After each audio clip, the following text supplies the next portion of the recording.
Hi friends, welcome to my channel TN news. இன்னைக்கான வீடியோவில் நம்ம எதை பற்றி பார்க்க போகிறோம்னா, யூபிஐ பயனாளர்களுக்கு வெளியாகியுள்ள ஒரு மிக முக்கிய அறிவிப்பை தான் நம்ம பார்க்க போகிறோம்.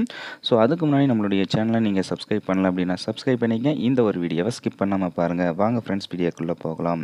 ஸோ அண்மை காலமாக பார்த்தீங்கன்னா, நீங்கள் யூபிஐ மூலம் டிரான்சாக்ஷன் செய்தாலாகட்டும் அல்லது மொபைல்களுக்கு ரீசார்ஜ் செய்தாலாகட்டும், உங்களுக்கு பார்த்தீங்கன்னா எக்ஸ்ட்ரா கட்டணம் பிடிப்பு ஏற்படுத்தப்பட்டுள்ளது. அதாவது ரூ. 1 முதல் ரூ. 5 வரையும் உங்களுக்கு கட்டணம் அதிகமாக பிடிக்கப்பட்டு வந்தது.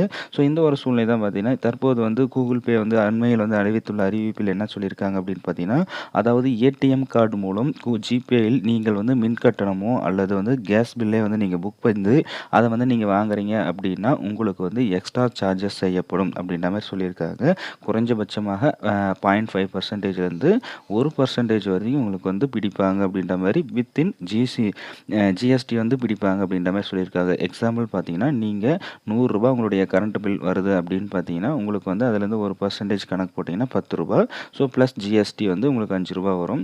ஸோ ரூ. 15 வரையும் உங்களுக்கு அதிகபட்சமாக நீங்கள் ஜிபேயின் மூலிமா நீங்கள் கரண்ட் பில் கட்டினீங்க அப்படின்னா உங்களுக்கு பிடிப்பாங்க அப்படின்ற மாதிரி சொல்லியிருக்காங்க. ஸோ இதே போன்று தான் பேடிஎம்மோ அல்லது ஃபோன்பேயோ ஆல்ரெடி அனௌன்ஸ் பண்ணியிருந்தாங்க. ஸோ இப்போ பார்த்தீங்கன்னா ஜிபேயும் அதோட அஃபீஷியலாக அனௌன்ஸ் பண்ணியிருக்காங்க.